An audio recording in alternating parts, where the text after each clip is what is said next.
Hey everyone, so welcome to the webinar, and was really excited for this one because I have many clients who have all told me that Preflop Academy is by far the best tool and software that exists that does what it does in the poker industry. So when Pavel reached out, asked me to do a webinar for you guys, was a slam dunk yes for me because I love working with people who make great stuff. So hope you get a lot out of this webinar. Today I'm going to talk about how you can kind of conduct and set up your study in a way that will let you get more done in less time, and also make sure that what you study will actually come through you when you play, because there's this big problem that many poker players have, which is that you study a lot, but then when you're actually in the chair, when it's time to play the hand, you have a hard time kind of being able to access the same information. So what I'll lead you through today will address that, will hopefully give you a kind of consistent and reliable framework to be able to hopefully study less so that you can spend more time playing and doing more of the stuff that is more fun and interesting for you, but also have your studying be so efficient that you actually end up doing better overall. So I'll do a short presentation on that, lead you through an exercise on how to do this, and then I'll open it up for some questions so that, anything that any of you want help on, anything that you want my feedback on, my opinion with, happy to give it. I want you all to get as much out of this call as possible. So if you want a recording of this call, or if you're a Preflop Academy member and you want a bonus training that I made, it's a 5-part series that I think will take everything that you learn here with me today to a whole other level. Recommend getting on my daily email newsletter over at pokerwithpresence.com. Once you join, just reply to any of the emails that I send out and let me know that you want the recording or the 5-part training that goes with it, or both, and I'll send them right over to you. So yeah, so we'll start with that and get going here on how to set up your study in a way that gets you to optimal performance in real time at the tables. Everybody kind of does it differently, right? So some people do it through having just naturally being more comfortable and feeling good when you're playing. Some people just feel more comfortable and natural and easy when you're studying. But the important thing is that you learn how to match that up. So just take a minute and think about whether you're studying or playing, and when you're really kind of feeling it, when you're in the zone, feeling good, feeling comfortable, feeling relaxed, right? And think about what the internal pacing feels like inside you, right? And just notice the kind of speed of your thoughts, the quality of your thoughts, how relaxed you feel, how easy you feel. Is there any tension inside you, right? So just kind of quickly visualize and put yourself in that place of just imagining that you're in that real nice, easy space inside you, whether you're studying or you're playing, right? And notice how, if you want, you can control this. You can kind of speed things up inside you, right? You can make your thoughts go faster. You can make your movements faster. You can have just the overall energy inside you kind of pump a little faster if you want, just by kind of deciding you want to do that, right? Notice how you can do that if you want. You can kind of amp it up a little. You can also slow it down a little too, if you want, just by intentionally taking a breath, by kind of just letting your thoughts slow down a little, letting the pace of the energy inside your body slow down a little, right? Notice my voice has slowed down a little. So just notice how you can speed up or slow down your kind of internal rhythm just by putting your attention on it, right? That's an actual thing that you can do. And so when you realize this, that gives you a lot of power, because now it gives you the ability to change how you're perceiving your internal experience at any given time. And so what I want you to play with right now is to play with this idea of speed up, speed up, speed up, go way too fast, right? Speed up your thoughts, speed up the energy inside you, make everything go way too fast. You can use your body, move around, pick things up, whatever, do something to get too fast, and notice what happens inside you. Then when you want, slow it down to where it's just way too slow, right? To where you can't even stand it. It's just molasses. Everything is just going way too slowly and it doesn't feel good either, right? But if you keep dialing it between those two, too fast, too slow, too fast, too slow, eventually what you find is that somewhere right in the middle in there, there is a speed, there is a pace, there's a rhythm inside you where it feels just right, where it feels like you are very much aware of what's happening in the world around you. You can be aware of the surroundings, your room, or the people, or the conversations that are having, or maybe the action in the poker game that you're playing in.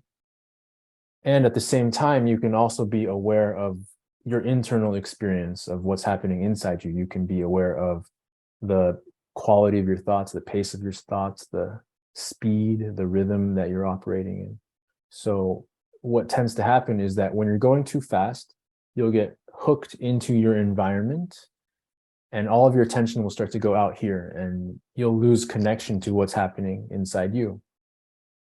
When you're going too slow, what tends to happen is that you'll just get completely absorbed in your own thoughts and just get all up in your own head and lose connection to anything that's happening kind of out in the world, right? But ideally, we want both. We want you to be able to feel connected to yourself and to feel connected to the world around you so that you can do what needs to be done while still knowing what's happening inside here.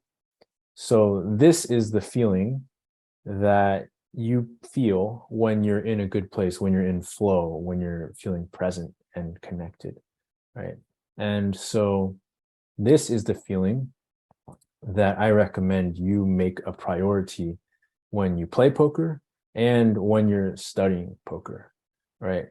Because the very important thing that I tell people that once I say it, they're like, oh, wow, yeah, I can't believe I never thought of that, but it's definitely true, is that if you feel one way when you study, let's say you're very relaxed when you study, but then when you go play, you're more intense, you're quickening the pace, there's more of a speed, faster speed inside you. Why would you expect the things that you learned when you were in this slower, more relaxed pace to be very accessible and easily available to you in your mind when you're a different version of yourself, when you're operating at a different speed, operating at a different intensity? It doesn't make sense, right? And so you need to find that match. So for some people, it's going to be, yeah, I'm pretty relaxed when I'm studying. I feel pretty good. I feel pretty confident. But then when I play, I just get too wound up, too tense. So when you play, you need to kind of dial that back and find a slower pace and more of that rhythm inside you that lets you connect more to yourself. For others, you feel just fine when you're playing, but when you're studying, you're not giving yourself enough intensity. You're too slow. Maybe you've got like the TV on, or you're chatting with people, or you're not really taking it seriously with the same level of intensity that you do when you're playing. You're just kind of going through the motions, clicking through the buttons. You know, we've all done it, right? Maybe just not holding yourself to the same level of accountability as you do when you play, because you've just decided it's not as important, right? So if that's you, what you need to do when you're studying is to kind of dial it up a notch, right? Increase that tempo inside you, increase that intensity, increase that rhythm to where you feel the same way as you feel when you sit down to play, where you're really just feeling good and engaged and enjoying yourself. So that's the thing, right? Is how you study, how you feel when you study, it needs to be the same as how you feel when you play. Ideally, both of them are not like super stressed out and freaking out the whole time. But instead, ideally, the place is to feel good and connected and relaxed and present inside yourself for both, right? So this is very, very important. And if you commit to this, if you really decide that this is something that you want to be important to you, then I can pretty much guarantee that as you put more attention on how I study is how I feel when I study is how I feel when I play, that you are you're gonna have some really good results. So let's start with that, and we'll go from there. So what I want to also talk about is how to kind of do this on an action level. So do you take this studying seriously in terms of warming up, cooling down, right? Do you warm up before you study? If you don't, then it's not really gonna go well, right? So if you take it seriously enough when you warm up to go play, and cool down when you go play, why would you not also take it just as seriously when you are putting the information in? How much do you tolerate distractions, right? So these are all questions that just come down to like how committed you want to be to the information going in the most efficient way possible. And if you hold yourself to this level of accountability to where, yeah, like it's going to be the same for me, there's no difference for me in terms of how important it is, then there will be an increase in performance when you sit down to play the game. It really is that simple. So if you look at the top athletes, if you look at golfers, when they go out to the practice range in golf, every shot that they take when they're out on the driving range is just as important as any shot that they take when they're out on the course. So they line it up, they visualize, they feel it, and then they let it go. But for people who are not as serious, they just hit a ball, hit a ball, right? And so that to me is the big difference, is the level of intentionality that you put into it. So that's kind of my thing that I think, super simple, but it's going to require commitment on your end to implement. So play with that and just notice how you feel, right? So notice about, when is my pace getting too quick? What puts me in a pace where it gets too slow, right? So those are the things that, as you start to notice more connection between your mind and your nervous system and how it all works together, that's when you're gonna start to get good results, right? So presence really just comes down to being able to feel more connection between your mind and body together, and play with that tool. Speed up, slow down, dial it up, dial it back, match the state. Make the decision that you want your study sessions to feel just as important to you as your poker sessions, and we'll go from there. So I'll start with that. I'll open up to any questions if anybody wants to hop on here. We can talk about how to make this more powerful for you specifically. If you have any other questions about just performance in general, happy to help in whatever way I can today, because I really want for you all to get everything that you need out of this call. So open it up, and if nobody wants to speak with me, we'll have Pavel hop back on here and read any of the questions that are coming from the chat. So we'll go from there.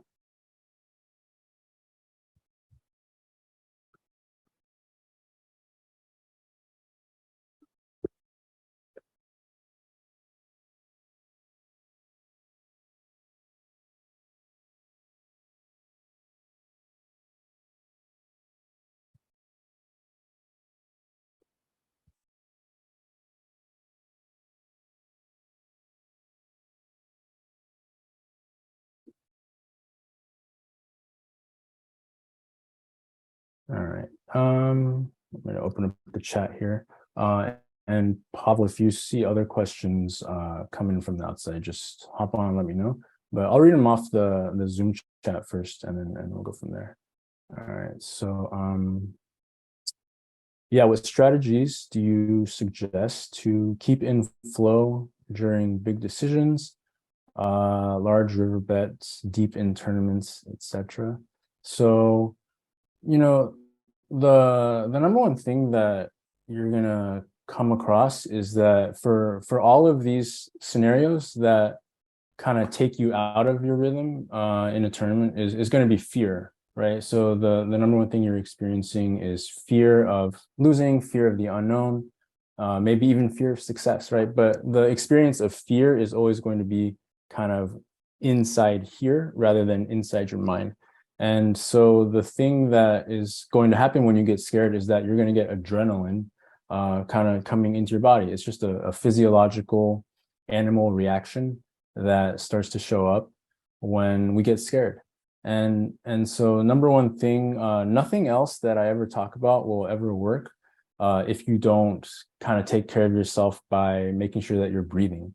So if you're not breathing, the adrenaline is just going to get worse and worse and worse, and then continue to ratchet up your thoughts and speed up your mind more and more and more, right? So that's the problem that most people have, is that when the fear shows up, you stop breathing. You stop breathing, more adrenaline shows up, which makes your mind even more hyperactive and vigilant and looking to fix the problem.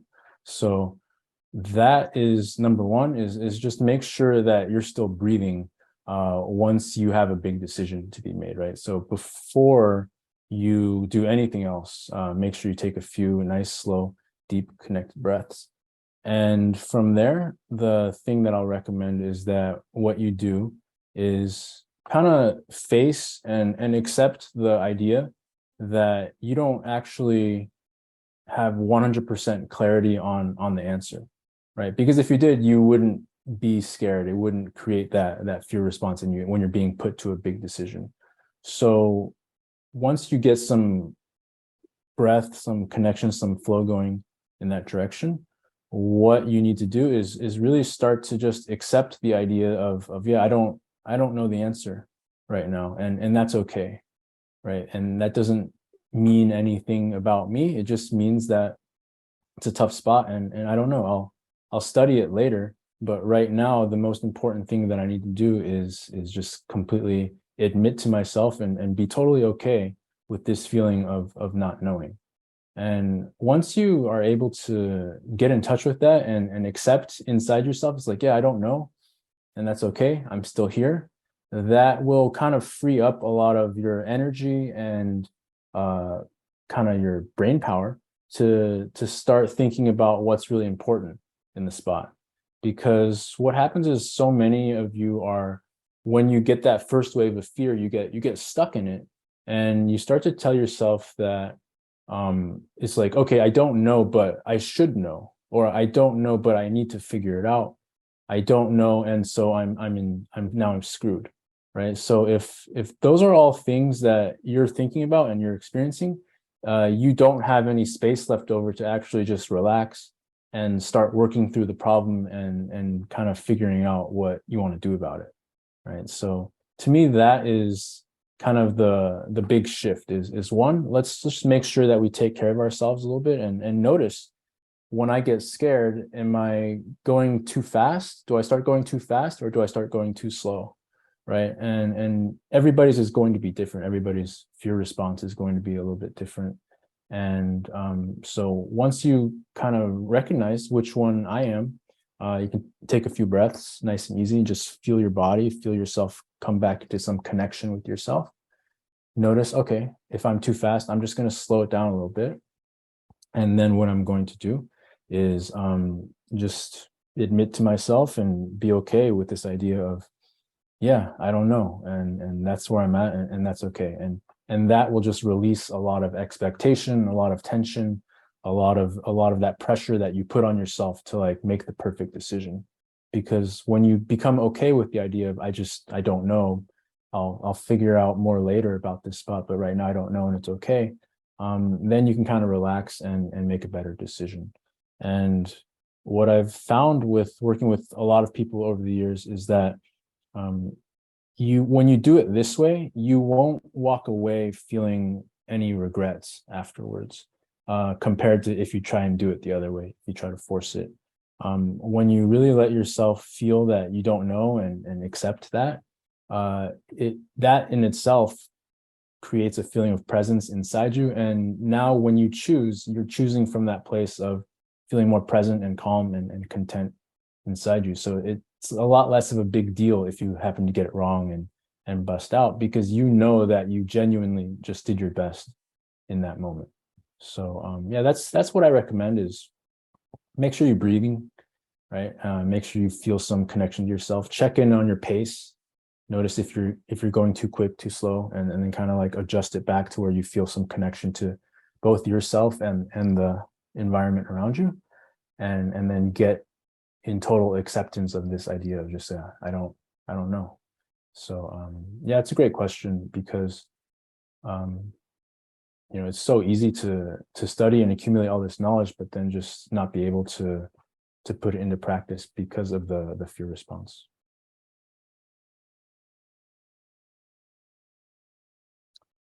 Okay, so another question says, I feel it's one thing to have all this in mind, but what about when you're in a bad mental state and struggling due to tilts or other things going on in life before you play and study?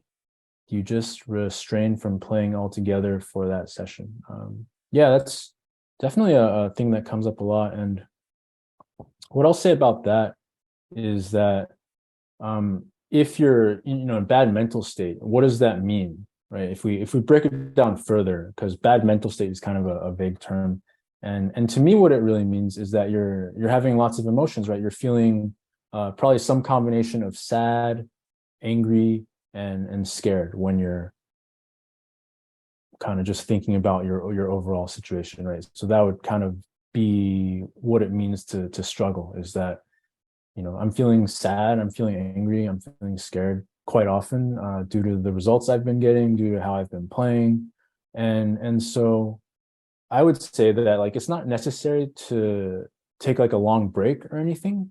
I mean, that might be what ends up happening, but I do think that if you want to eventually get back to playing pretty well and feeling good and feeling like everything is going pretty well, then you're going to need to actually face those feelings and feel them completely, and let yourself just have that experience of I'm feeling sad, I'm feeling angry, I'm feeling scared, and have it be no big deal, right? Because I think what most people do is they have these emotions, have these feelings, but try to put them aside and try to say, okay, well, I'm just gonna, work harder. I'm just going to do a better job of playing. I'm just going to focus more. I don't want to think about this because it's unpleasant. But those emotions stay with you anyways, right? They're not going anywhere until you give them your attention, until you let yourself really feel them. And when you let yourself really feel all of your feelings, then that is what kind of releases that energy and lets you feel more like yourself again. And the reason why you feel in a bad mental state or you're struggling is because you don't feel like you're yourself anymore, because you're not being yourself, because you're not letting yourself just have the genuine emotional experience that's happening. So give yourself some time if you get into that state of, yeah, I feel like I'm really struggling, I don't know if I should play or not. Definitely, before you make any decisions about that, just check in and notice what you're experiencing emotionally, and give yourself time and space to just be with it and feel it, and you'll feel a lot better, and you'll feel more able to figure out what you want to do next. And I'll add that this happens to people who are winning also. When things are going really, really well, if you don't let yourself fully feel how much happiness you have inside you, if you try to block that out and tell yourself, I don't need to feel this good, I can pretty much guarantee that the winning's probably going to stop, because your performance is going to start getting worse as soon as you stop letting yourself feel. So it's not just around the more like negative emotions around like sadness and anger that we need to feel. We need to feel all of it, the happiness too that comes with winning. Otherwise, you're going to stop being able to access the best of you when you sit down to play. So hope that helps with that question. It's less about what you do. It's less about like, do I need to study more? Do I need to change my schedule? Do I need to take a break? And it's more about, I just need to feel what I'm feeling right now. And I know if it's not something that you're used to, it's easier said than done. But I promise, like, if you just decide that this is going to be important to you, it's the type of thing that it gets a lot easier over time, and it will make your poker career go much more smoothly, I promise, because poker is a game that brings in lots and lots of emotions. All right, yeah, glad that helped. Appreciate the question. All right, so the next question says, mindful state of deep concentration is achievable pretty easy. Maybe for you. Others are definitely struggling more with that. And then it goes, but staying in this state constantly for 8+ hours, a few days a week is something not just hard to do, but hard to believe is even possible. How do we extend this state of calm and deep concentration? Okay, so what I'm going to say about this is that if you're using lots of energy and it makes you tired to get into a state of deep concentration, uh, my my belief on this is that you're not in a state of calm concentration, right? Because if you're in a state of calm and relaxed concentration, that can sustain, forever because you're calm and you're relaxed. So my best guess is that where you're asking this question from is that you're straining and you're using more energy than you would like to kind of get into this place of concentration, right? So my recommendation for you specifically asking this question is to check in and notice like how intense the dial is kind of latched up in order to get this level of concentration, right? How hard are you trying to feel this way? And can you kind of dial it back and not be at that level of intensity all the time, right? Because if you do that and you burn yourself out, then you've got a system that can't really sustain.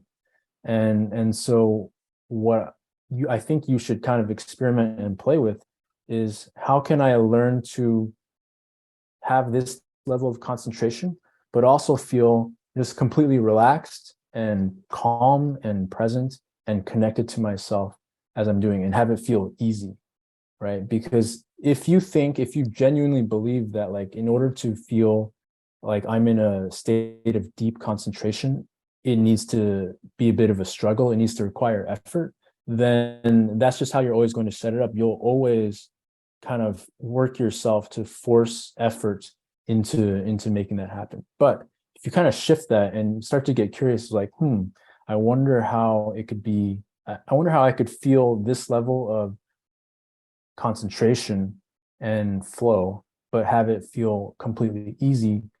So that to me is the gold standard. That's to me is the exploration that I would go into if I were you. And so for you, I would highly recommend probably trying to experience deep concentration more kind of like all the way in here, not just in your head, right? Because if concentration is a concept that you only experience kind of up in your head, in your mind, then that's going to disconnect you from all of the connection to your body, to your nervous system that's happening down here. So can you have it feel easy in your body while you feel deep mindful concentration in your mind, right? So if you can relax the body while you still feel that in your mind, and then you're good to go. You can probably just sustain that for a very long time. If you can't, if you find that you have to tense up a little bit in your body, you end up efforting, trying harder in order to create that concentration in your mind. I would say that that's not the most kind of like deep, mindful level of concentration you have available inside you. That's just happens to be the one that you're doing right now. But I'll say that there's definitely like another level beyond that, where you can have that same level of just like mental clarity, but total relaxation kind of going on down here. So that's kind of my best take on that. I'd have to kind of get more details if I wanted to go deeper about specifically what you're experiencing. But in general, the question to me shows that like you're a little bit more in your head and not as connected to like everything else in your body and your whole nervous system. So that's all the questions that we've got in the Zoom right now. If anybody else has anything, yeah, spot on. Yeah, thank you. Yeah, we can keep going here with Zoom questions. Pavel, if there's any questions coming in off other platforms, happy to do them. Otherwise, we can call it a wrap and send you off to start matching the feeling you have when you study to the feeling you have when you play, and seeing what kind of results you get from there. It says, I feel impatient when playing and studying. Great. So that ties in perfectly to what I'm talking about here, is that, so if you're impatient, right? So just notice what that feels like when you're impatient, right? It probably means that you're kind of inner pacing, your rhythm, your tempo, just like way too fast, right? You're just dialed up to an 11 out of 10 in terms of the speed that you're running your system. And so that needs to just dial back.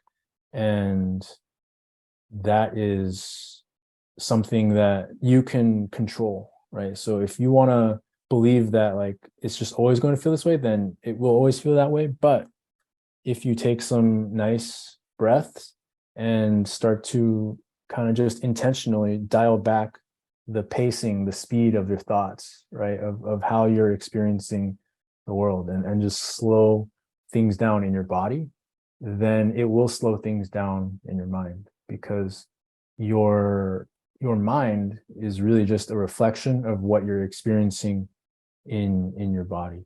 And so when you can slow it down in here, your mind will slow down up top, and then you won't have to experience everything as being impatient anymore. So that is really just, a real big thing that I think a lot of poker players have, is like, we're in a rush, right? You want to win now. You want to win the tournament now. You don't want to like be at mid stakes anymore. You want to be at high stakes. You don't want to be at small stakes anymore. You want to be at mid stakes, right? And I don't want to wait anymore to make that happen. But just notice like how much energy you burn kind of living your life from that place. And so if you don't have any kind of practices or any kind of things that you can do to kind of come back into that calmer state, both when you're studying and when you're playing, you're just in adrenaline and fear all the time.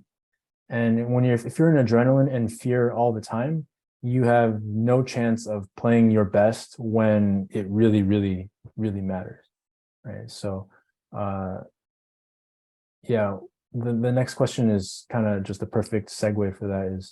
Is what exercises do you use to train your mind and body awareness on a regular basis, right? So, you can do whatever you want, right? Like a lot of people ask me about meditation and yoga and stuff like that. And I'll be honest, like I do meditate every day, but I also don't really care if you all meditate every day, right? Because I think that like everybody has a slightly different personality, a slightly different physiology.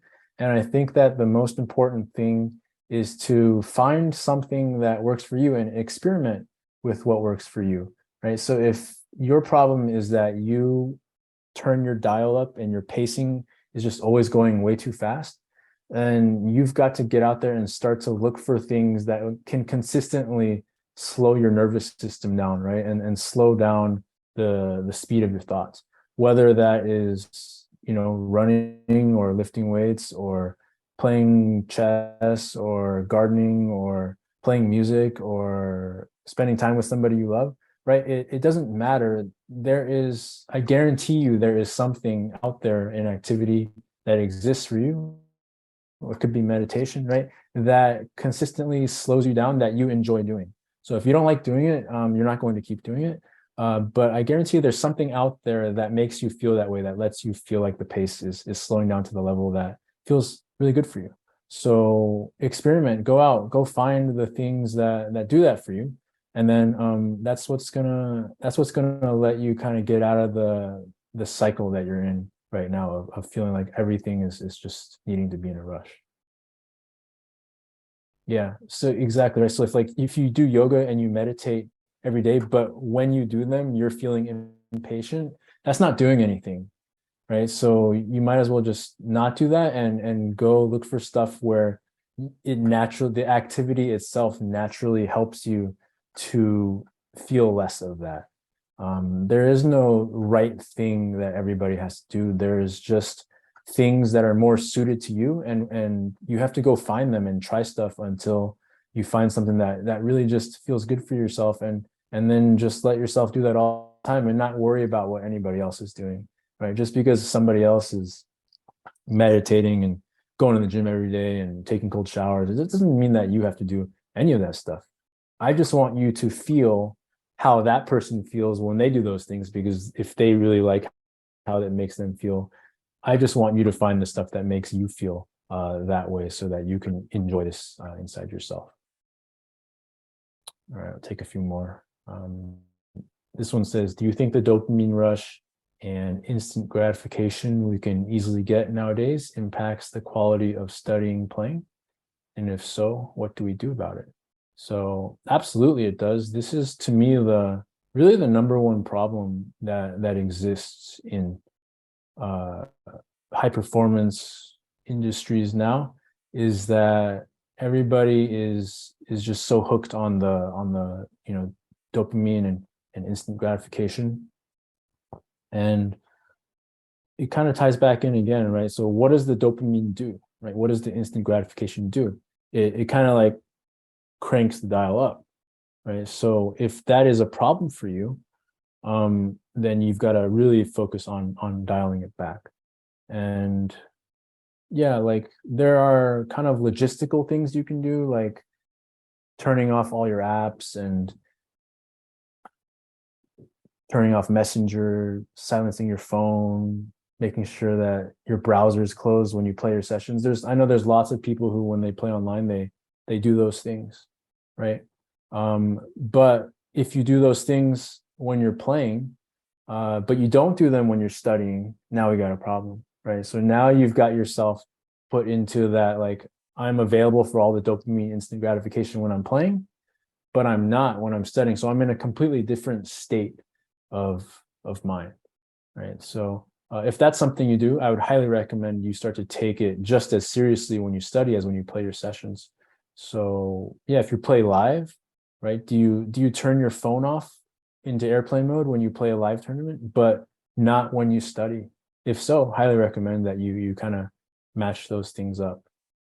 As far as just things that you can do in your daily life to kind of reduce your addiction, your dependence on the dopamine instant gratification, yeah, like, again, it's the type of thing where meditation helps a lot of people, for some not so much, but really just go outside, right? Look at the sun, touch the ground, go and do things with actual human beings. And you have to make a real effort at first to do that, because your nervous system is so wired to not do that naturally. But you've just got to decide that, like, I don't want to live in this way anymore. I don't want to feel like this anymore. I'm going to start taking steps to do like real human things with real human people on a consistent basis. And if you decide that it's important enough to you, then you will start to take action to kind of make it happen. And yeah, like all the things that lots of people suggest to kind of get yourself out of that way of living are great, right? But I understand it's sometimes it's hard to tear yourself off the computer, tear yourself off the phone. But I will say that the more you get skilled with just recognizing when you are kind of in that pace, right? And really having like a almost like a bookmark inside you that you instantly recognize, oh, I'm in that pace, I'm in that dopamine, I'm in that needing the instant gratification pace. That recognition is the first sign and creates the opening for you to actually do something about it, to change your situation. When you have no idea that you're in that place, that's where all the problems happen, because that's when you're going to just end up being on your phone or your computer for just hours and hours and hours and have no idea that you're doing it. But once you have the noticing of it, once you have the mapping of the feeling inside you of it, then your mind can have an awareness of, oh, maybe I'll do something different. And you can kind of decide from there of like, how important is this to me to actually change something about this right now? So yeah, I hope that helps. I think that, like, step one is you just got to decide, like, how important is this? Is this just something that in the back of my mind I'd like to someday address and be less dependent on my technology and the instant gratification? Or is this genuinely important? If it is genuinely important to you, you will make space for it. You will start to take action for it. So that's just kind of like each person is at a different level with that. But when it becomes super important, we make it important. And that's one of the cool things about humans, is that when we have something that's very important and a priority, we tend to do stuff to start moving in that direction. Right. Could you speak a little about growth mindset and its importance into your perspective? Yeah, I mean, I think it's great. I don't know what else, I don't know what else to say about it. I think that like it's not something that you can really force on yourself. I think that I think that as humans, we are naturally growth oriented. I don't think that anybody is born with this, like what they call the fixed mindset, where like I don't want to learn anything new. I just want to like stay where I'm at. I think that like I think we're wired naturally to want to grow as people, whether it's in our jobs, in our relationships, spiritually, emotionally. I think that's just like how we're naturally born. And I think that we kind of get taught to stop doing that in different ways growing up, just from society, right? And I think that it's less about like it's less about saying you need to adopt a growth mindset, and it's more about how am I letting my fears prevent me from actually living from this place of a growth mindset, right? And so fears and kind of not really feeling them, right, and not facing them and not feeling all the emotion and being with it is what makes people live a life that looks like they're not interested in growth, right? It's because the fear is just too much, the sadness just overwhelming, and they can't really just feel it all and accept it all and be with it all. And you do enough of that, you pile up enough of that emotional stuff, then you end up looking like somebody who doesn't have a growth mindset. You end up looking like somebody who is not interested in growing and learning new things. But I think deep down, if you could get underneath those layers, you'll see that you still are. Like we all are. We're human. That's kind of just what we are. What we're made out of. And so yeah, like feel everything. Get willing to feel all of your emotions as they come. Get willing to feel the fear when it happens and breathe with it and recognize like, oh, I'm still here. It's okay, right? If you're feeling sad or angry about stuff, can you just let yourself feel genuinely sad and angry about stuff and have it be no big deal? Because this is just the real raw human emotion that I'm having. It's just a part of me, just like anything else. I think if you become the version of yourself that does all of those things, then you will find that you are kind of living the life of being in a growth mindset, and you don't have, it's not something that you have to try to do, right? All you have to do is feel all your feelings as they come. So hope that helps with that for anybody who was wondering about that.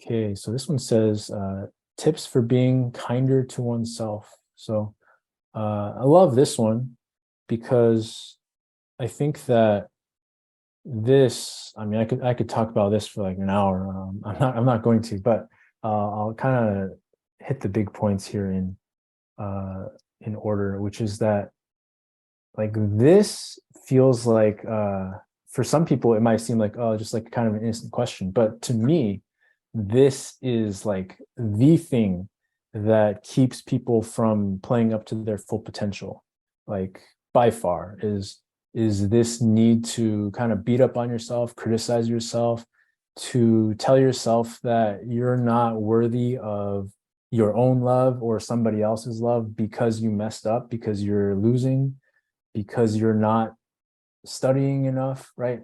Always looking for reasons to not love yourself. And really, like, it needs to be the other way around. So the model that most people operate from is that I will feel good and I will let myself be kind to myself, and I will feel happy with myself when I start winning, when I get my act together, when I get a partner, right? When I get a spouse, when I find somebody who loves me, then I'll relax and just be myself and love myself just the way I am. But it does not work like that. It works in the reverse. You have to decide, again, this is a decision of, okay, I'm going to start feeling genuine love for myself just as I am right here, right now, all of me, just because I'm me, not because I'm smart, not because I've done anything special, not because I'm good at poker, not because I have a partner, right? But only because I'm me, and that's plenty. And when you make that decision of like, this is how I want to live my life, that's the feeling I want to start holding and creating inside myself all the time. That is what frees you up to start. Now all of a sudden you can start crushing and relax and just play your game, because now the stakes aren't so high, right? When it's the other way around and it's like, I'm going to feel good about myself when I start winning, the stakes are just like way too insanely high to be able to relax and just play your best game when you're in a big spot, right? Because now it's not just about money. You're like, your entire like self-worth and how you feel is on the line with each decision you make. You've got almost no shot of being able to play your best in those moments. So being kind to yourself means, to me, just deciding that like, I'm going to make this a practice to feel genuine love for myself all the time. That has nothing to do with anything that I do or think or say, just completely unconditional, because I am me, right? Deep down underneath all the shit, right? Of just like, I'm just me, and I was born this way. We are all born feeling that love for ourselves, and it gets kind of taken away from us through socialization, through various relationships, and people projecting their own stuff onto us.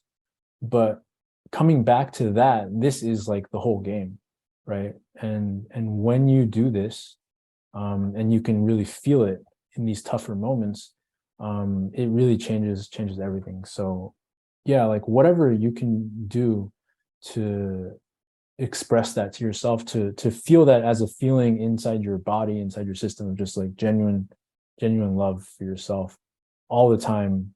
You can't do it too much. That's what I would recommend. So I know that's not like the exact question of like tips for being kinder to yourself, but it's more of just like a general overall worldview I have of like, if you don't have this, you cannot reach your full potential. Impossible. But when you do have this, you'll experience everything just becomes a whole lot easier. So the first thing is to just decide of like, yeah, I may not know exactly how this is done, but I just want to start feeling love for myself all the time, exactly as I am. Uh, One of my mentors, Gay Hendricks, wrote a book called Learning to Love Yourself. Highly recommend that if you want a good place to start learning to love yourself. I read it, I think like 12 years ago or so, and it definitely changed how I experienced the feeling, the concept of self-love. So you comment on the role of unconscious competence plays in preventing adrenaline surges versus training your mind and emoting. Let me take that in. All right. Role of unconscious competence. Yeah, so this is uh this is one of those things where like, the more that you practice something away from the table, the easier it will get at the table, right? So this is what I talk about when I'm saying that poker and life are literally just like one and the same. The like, you're going to have tons of stuff in your life that brings you into a state of adrenaline, right? Brings you into a state of fear, brings you into state of sadness, right?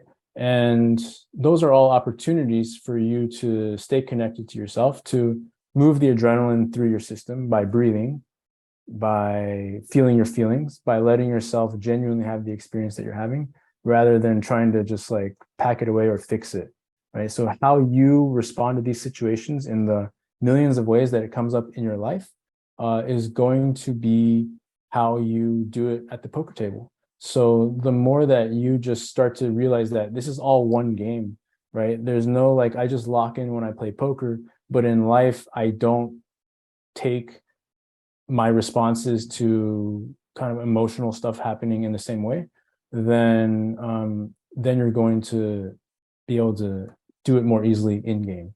But if you live your life in a way where it's like, okay, yeah, like I had an adrenaline surge after this conversation, or is having big emotion after this conversation, but you don't let yourself really feel it, then you can't expect yourself to feel it in that way when you're playing. So that's kind of how that works. And the beauty of it is that life gives you a million different opportunities to experience adrenaline and fear and emotion. And so the more that you just let yourself feel it all in there, the more that you're just naturally going to do it at the table. And that's why when I work with people, like these days, almost most of the time, we're not even talking about stuff that happens at the poker table, because that's just a small slice of all the emotion that you feel in your overall life. And so train it all as one game. It's all, one thing to be taken at the same level of seriousness. And you'll definitely start to see better results at the table, which is great. All right, just do one more, and then we'll call it for the call. So let's see. All right. Why, this one says, why wouldn't you love yourself? Yeah, exactly, right. So there's a it's not that you don't, it's just that you forget how. And so what happens is that, sometimes people come into our lives and kind of give us the message, and we believe it, that we're not worthy of the love. And so we start to believe that we're inferior, or not deserving of it, but we weren't born like that. And so that's just a thing that kind of happens over time through socialization. It's unfortunate, but it is a real thing. But the good news is that once you recognize that this is a thing that happened and it's not like who you are, then that frees you up to start kind of taking the love for yourself back again, and really feeling better inside yourself day by day. So yeah, that's kind of it. That's, to me, like the biggest thing that happens is you changing your relationship over time to just learn how to love yourself exactly as you are, and then that frees you up to just relax and play your best game, and do your thing. So yeah, I really appreciate all the questions, everyone. If you want to find me, you can hit me up on my website over at pokerwithpresence.com. If you want to connect with me more, you can always email me through there. Highly recommend you hop on. If you enjoyed this, you probably enjoy hopping onto my daily email newsletter. I write about stuff like this every day. So yeah, would love to connect with any of you from there. So yeah, thanks so much again for all your questions. I hope you enjoyed it, and yeah, come find me anytime. Yeah, I love it. Thanks, everyone. Appreciate it. All right, signing off.